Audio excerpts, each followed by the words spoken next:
Well, welcome to Live with Leslie. I'm Jeff Harrison, along with Leslie Spoor. I am the guy who irritates her, and she's the one who puts the ointment on it and makes it all better. Actually, puts up with a lot of stuff. His jokes are so bad. I just want you to know his pre-go live jokes are very bad.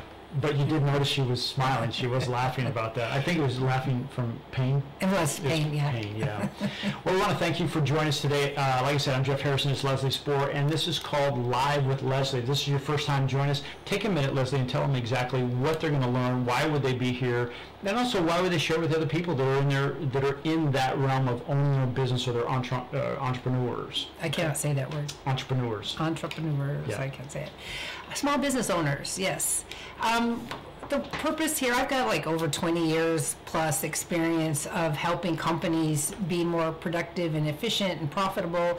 And so we're set up this weekly live event so that we can share hints and tips and suggestions and recommendations to help you, the small business owner, the things that you can use right this minute so that you can make your business better. That's the goal anyway, and what we hope that we are doing here.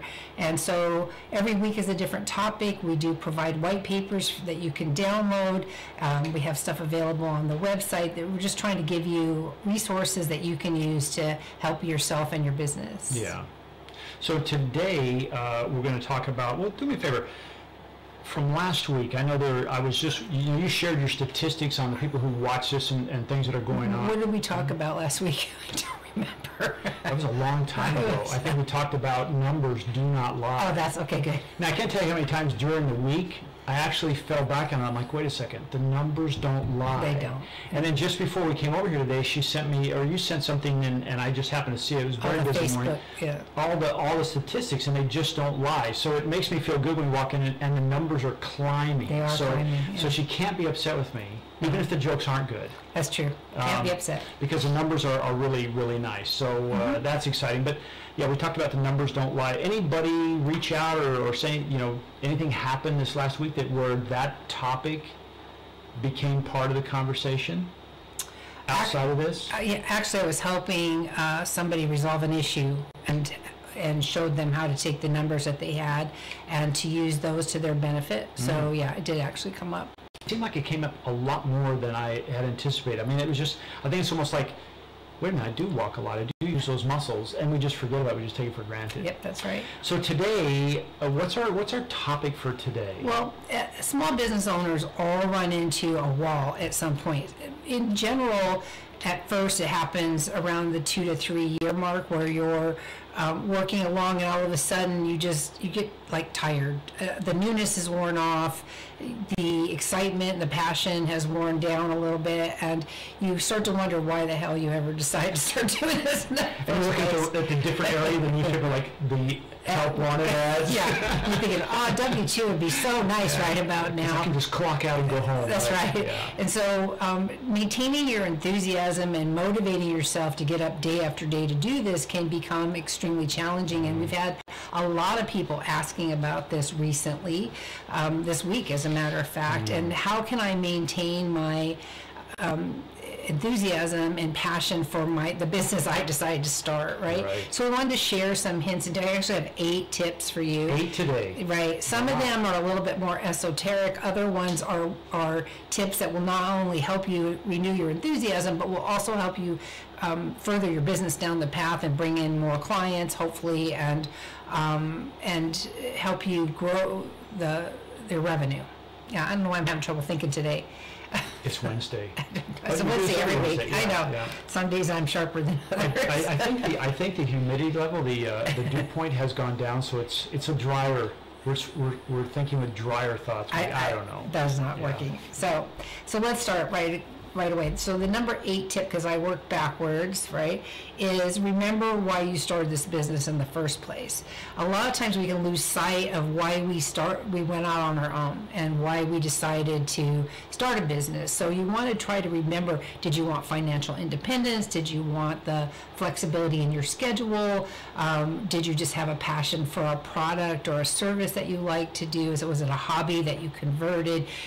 What made you walk away from the safety and security of an 8 to 5 and start out on your own. Yeah. And whatever that reason was, either find a quote that reminds you of it, you can search for that online, or write it on something big with a magic, find a creative outlet for what you're doing. A lot of times we start a business and we have an idea in our mind where we're going with it, and some that actually going to. So in order to help renew your enthusiasm, take a look at all your marketing collateral, your business cards, your website, and does it currently reflect what you're doing today?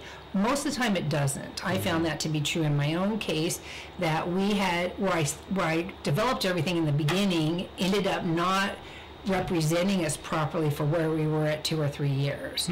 So I ended up going back and modifying that. And the act of recreating this stuff renews your passion really easily, because you get excited about a creative project. Yeah. Right? I'm not saying you have to do them all. You might have to do them all, but for sure, check your website. When I first started my business, you'll get a kick. We're all left or right justified. I forget which way they were, but they were all justified one side or the other.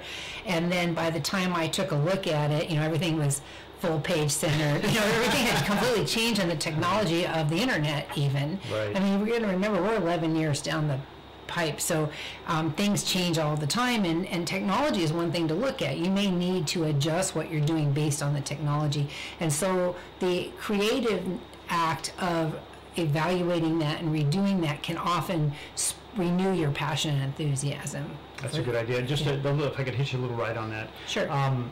2 days ago, I was on a webinar, and I was learning from somebody that we they're kind of our mentor, if you will, specifically on some video work that we do.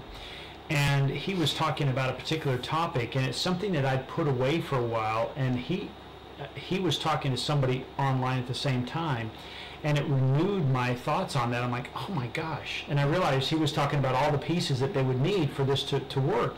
And I'm like checking it off. I'm like, I have all that. And so the question when we were done is like, why haven't I done anything with that?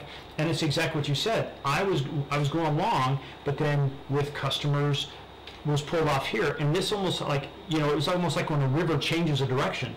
It's stuck out here in no man's land. So it's made me kind of in the last 24 hours dig back in there going, there's a project. It's almost like you find money in the couch.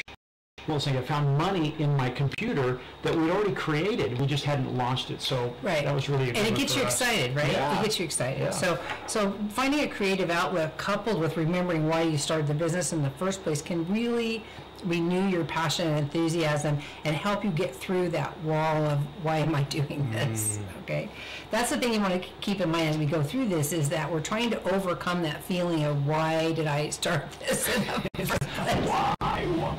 Oh. There's a ghost in the house. That's okay. We're going to keep go ahead. Okay.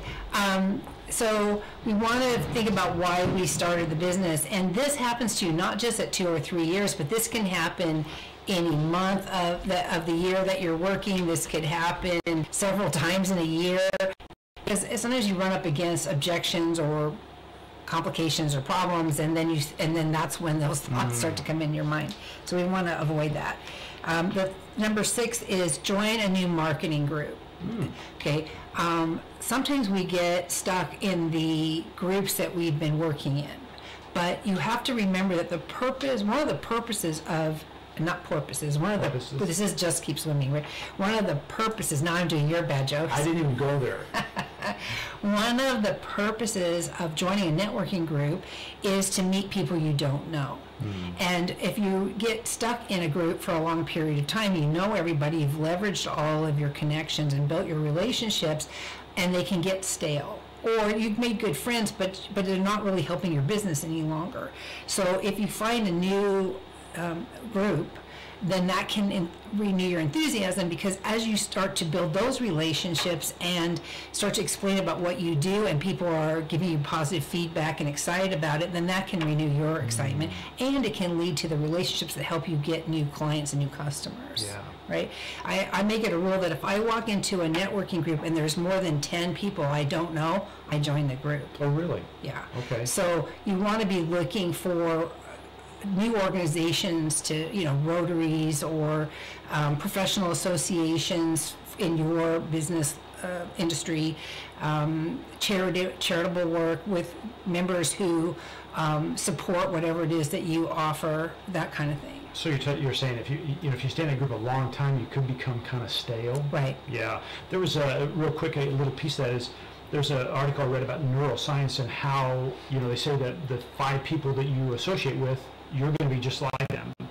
And they did a study and they put transmitters on people's brain in a theater, and they showed them the trailers, and within 10 minutes.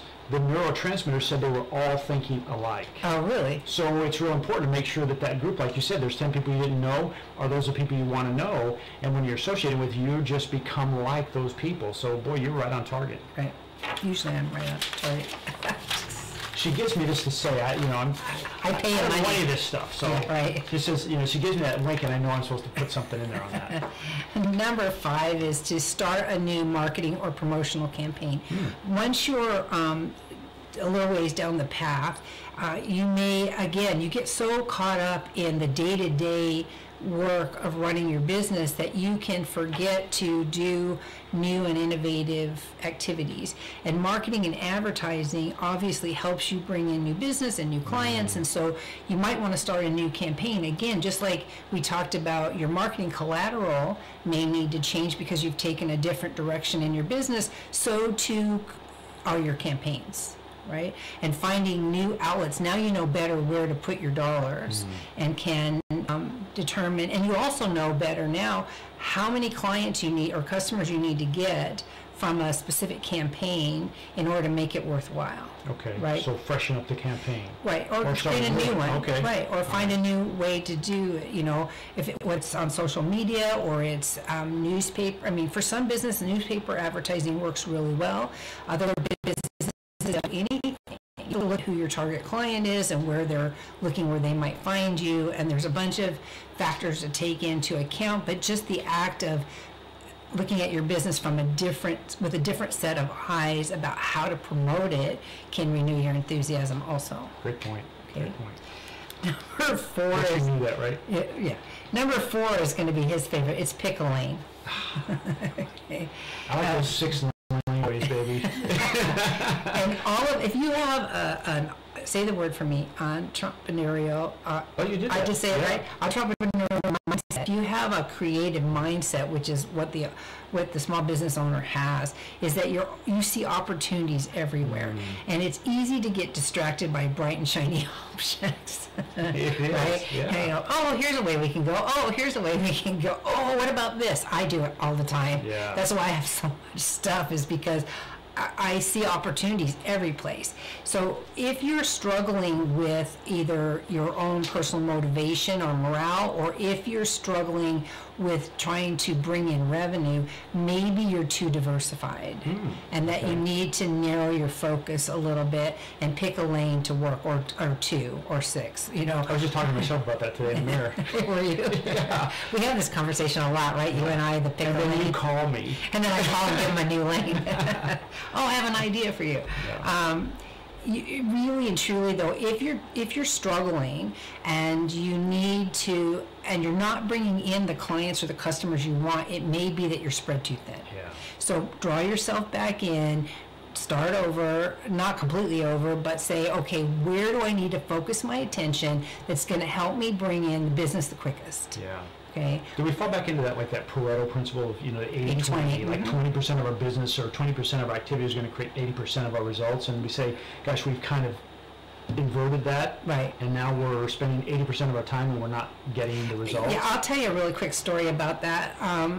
One of my boyfriend, my boyfriend's One of your boyfriends? not one of my boyfriends. I have one boyfriend, but hit one of his family members does a product. It's kind of like the pyramid marketing type of a thing, but the product is really. Did you say pyramid online? Let me rephrase. Multi-level marketing. There we go. It's a multi-level marketing promotion. Okay. But the product is amazing, and it would have been especially amazing here. It's a freeze-dried food product, and given our propensity for the earth movement where we live, I could really see how freeze-dried food products, and they taste really good, would be a easy sell here, right? For all kinds of purposes. So when she was telling me about it, instantly I get all this ideas, and I'm thinking, oh, this would be so much fun and so easy to sell, and so I could just see the marketing channels. However, it isn't what I do. I can't dilute my focus to go down that path. Yeah. And in the end, I had to say no to it, even though it was really fun and exciting and new, and bringing in clients. Yes, that's what we talked about. Yeah, and in the last involved with, right? We left it in no. So with what you're saying there, it helped me refocus of saying no. Even though these were two very, I'm going to say very large, very lucrative clients for us, and we were going to do a great job, it really would have added a tremendous amount of load on us in doing things, even though we would do a great job, that we didn't want to do. So, think about that. That helped stay in our lane, and also it helped me refocus of like, okay, this is what's going on. Right. And likewise, as you get more and more successful, you establish yourself as an expert in whatever it is you're doing. I don't care if it's an auto mechanic or a hairdresser, or no matter what kind of business you have, you've become an expert in what you're doing. And then other people are going to come to you and ask you to do things for them. And I don't mean just your business things, I mean volunteer for stuff or manage other projects, and it's good to become so exhausted and so discouraged because your focus again got pulled away from your business to do these other volunteer type activities that you can't focus on what you're doing. Yeah. So while I encourage you to volunteer and give back to your communities, be careful that you don't give so much that you lose your passion for what you're doing, as that brings in the money to your family. Yeah. Right? Yeah. Because the moment you start making less money, all of a sudden that's almost like a kickstarter of this, of what we're talking about today, right? Right, exactly. Yeah. It'll put you up against the wall faster than anything. Yeah. Number 3 then is to create goals and plans to achieve them. Again, it is so, as you move through your business and it grows and you become more successful, you can stop creating goals and objectives only because you forget to do it because you're so busy in the day-to-day running of your business. You're right? swimming, baby. You're swimming. You're keeping your head above water. That's right. and you've got demands on your time, and maybe you have employees. Maybe your customers are calling. Whatever's we got 4 new customers on Tuesday. God, she tells me this every week. It's I don't know why true. She just rubs my nose in it or what. Oh, That's it's just great. like, because I'm so amazed. Part of it, I believe, Just is the way you are. You're a new customer magnet. well, maybe, but I believe that what you put out, you get back, and but to get this many new customers in August is blowing my mind. I don't know what's happening, but I'm so happy and grateful for it. But as you do that, you can forget to make goals and objectives, and you need to make those, because setting a goal then helps you create an action plan to achieve it. And by creating the action plan, you then get excited because I have this step to do and this step to do, and as you accomplish those, you get more and more excited, and you can reward yourself for accomplishing your goals. So this is really important, is that in order to grow your business in a way that you want to grow it, you need to set goals and objectives. Great point. Okay. Great point. Number 2 is you need to focus on yourself. And most of us, especially those of us that are serial business owners, forget to focus on ourselves. We forget to make time for stuff to rejuvenate our batteries. I mean, it's not uncommon. I know you do the same thing. It is not uncommon for us to work 20 hours a day.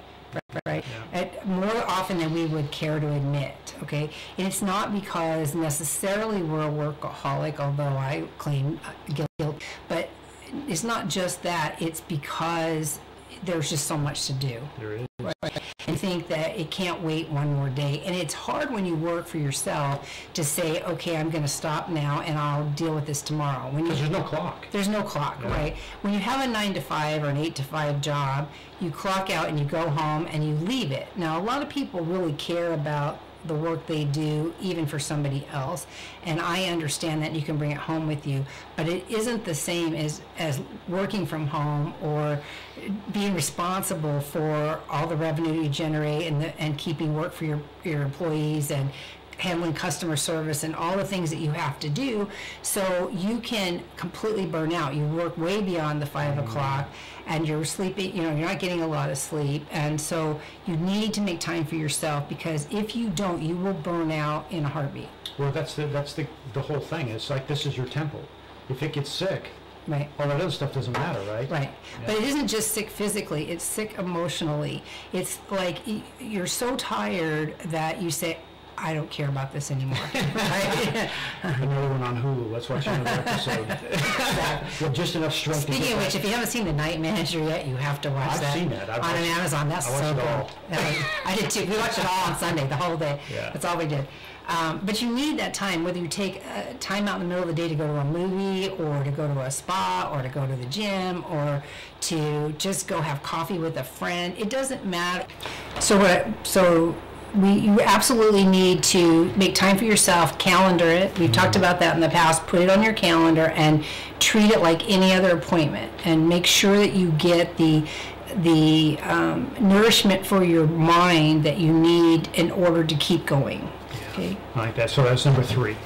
That was number 3? no, that was number 2. Number 2. We're at the drum roll. Number 1. It was just 8. That's a big number here. Okay. So a lot of times that when you run up against the wall of, what did you call it? You called it something else. I like that. It was something about when you get burned out. Anyway, when you get burned out, a lot of times when you run up against that wall, you think, I just want to throw in the towel and go get a job, right? And that's one of the reasons a lot of businesses quit in the first or second year, is because you just get exhausted. So I want to tell you and to hang on to one fear and one fear only, and that is the fear of quitting too soon. Oh, okay. Right? All right. So if you are thinking, this isn't working, I can't do this anymore, what if you walked away right now and tomorrow was the difference between massive success and where you are right now? Yeah. What if an hour from now you get the biggest opportunity you ever had? Crushing. That'd be crushing. It would. Yeah. I always imagine, I know I've used this analogy or metaphor or whatever it is. I never can keep this those example. straight. Yeah. Is if you see there's a miner, there's a cartoon with a miner and a pickaxe, and he's one strike away from gold. You can see the gold, but he's still looking at rock, but there's gold right behind it, and he walks away because he's just tired of swinging that pickaxe. That's how I feel about the business. For years, I was afraid to walk away because what if success was right around the corner? Yeah. And it was, Overnight successes take years to create. Yeah. People say, oh, you're an overnight success, but actually that takes years of hard work and dedication and motivation and putting one foot in front of the other and just keep swimming, right? There's a saying that says, just keep swimming.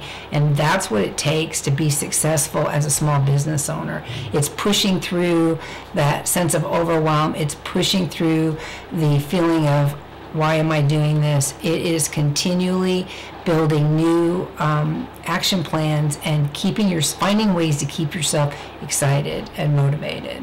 Yeah, statistically, you're talking about that overnight success. Statistically, they say people who have that overnight success, it takes them an average of 10 years. Mm-hmm. And, you're talking about that miner going through that. I remember this was many years ago. I was managing the sales force, and I had a young man who came to me and says, I think I'm going to quit. And I said, before you quit, I said, you've only tasted it as a failure. I said, so you're making a decision based on only failing. And I said, I ask you to stay long enough to experience success. Now you can make a fair judgment. You can say, am I leaving the business because I'm not making money or because I just don't like it? Exactly. And he stayed another 2 or 3 months, and he was very successful and never left. Right. And, and that's true for all of us. As human beings, we get discouraged pretty easily sometimes, because in the beginning when you start a business, you have all this enthusiasm and excitement because it's something new and it's kind of scary, and it's, the possibilities are endless. But after you've been doing it for a couple of years, you find out that it's really a lot of work. And I think most people don't understand how much work it takes to run your own business. Right? You're the one that is out there generating new business, people coming into your establishment or buying from you. You're the one that is building the relationships. You're the one in the beginning that's doing the finance and the marketing and the networking and the customer service. And all of it is so rewarding and so worth it, absolutely worth it, that I would encourage you to continue doing it. If you get in a place where you feel like you're lost and overwhelmed and can't get through it, then call somebody like me. Find somebody to help you and talk you through it and let you vent and get it off your chest. That will go a long way to dissolving that feeling. How does someone, you mentioned how does someone get a hold of you, Leslie, if they're saying, you know what, I like what I'm hearing and I think I do need somebody, not a shoulder to cry on, but sometimes it's a kick in the pants, to be honest with you. Somebody that'll just look you right in the eyes and be honest with you, and sometimes that's what you need. Right. You don't need a loving, tender hand. Sometimes you just need pure, cold-blooded honesty. So how does someone get a hold of you, Leslie, to say, hey, I'm ready, I need some help? Well, I'm available pretty much everywhere. You can message me through Facebook, of course. You can go to our website at conciergebusinesssolutions.com and click on the Contact Me link and email me through there. You can call 760-898-9604. I answer the phone. There's a lot of different ways to reach out, and I encourage you to do so because I would hate to see you give up on your business, especially after a couple of years and you've put so much effort into it, and then to just walk away. Yeah. It's just a shame to do that. I'm sitting here playing with this fish. Okay, you see this fish because the title of this today was Just Keep Swimming, and I bought 30 of these and took them to... you got a whole school of fish. I had a whole school of fish. See what I mean about his jokes? I was doing a presentation for a real estate broker, all their team, and I gave them a similar presentation because real estate agents are also entrepreneurs, right? They run their own business, they generate their own revenue, they make their own relationships, they do all the same thing the rest of us do, and they too get discouraged after a while. So I gave them this fish and I said, keep this on your desk and remember that you just need to put one foot in front of the other every single day and just keep swimming. And I encourage you to go and find your own fish. I can have a live one because no. You'd flounder. Yeah, I would. Sorry, couldn't resist. I just can't do it. She got me hooked. Oh my gosh! Please don't judge me by these jokes at all. We love each other. It's like he's my work husband. So. Find yourself a fish, put it on your desk, and remember that every day you just keep moving forward and don't quit too soon, right? I love that. Yeah. So now the white paper you talk about, how can somebody get a hold of that? You can click right here on the Facebook page, and it will ask for your email so that we can put you on our newsletter distribution. Everything that we talk about here, we try to pick pieces of it and expand on it in the newsletter. Every other week comes out a Concierge Business Solutions newsletter with this kind of information in it, and then on the off week, the other week is the Executive Errands one. Cool. Yeah. Well, Leslie, thank you. I think this is a great topic today. Just keep swimming. That's because right. I think that's part of it. Is I think sometimes these, I'm going to call them these troughs, if you will. I think those are the times where we probably become our best. We don't learn as much when things are just always on the high road. Right. It's when we're in those troughs, when we're in those tough times, that's that whole thing. If you were to sharpen a knife on a stone, it's getting resistance. It's the conflicts. That's what sharpens our edges. Right. And so I think it's real important to remember that. Is like, I said before we came online, I said, with every adversity, there's a seed of equal or greater benefit. When you're down in that low spot, look at it and say, hey, what am I supposed to learn down here? And I say that, I'm not always there saying that. Sometimes when I'm down in the minutia, but sometimes I have those things, like you said, a sign around, and it reminds me to do that. And what Leslie is saying is just so right on. So if you have that time and you know someone who needs this. Share her information, share this video. Yeah, and please share the video. We love it when you share the video. that keeps the numbers going in the right direction, so every time I come over, the numbers are going up, so that's always really good, because that's our role, is help to keep those numbers going up. So, well, thank you so much for joining us. I'm Jeff Harrison. I'm Leslie Spoor. And you've been with Live with Leslie right here on Facebook and YouTube. Oh, and YouTube, that's right.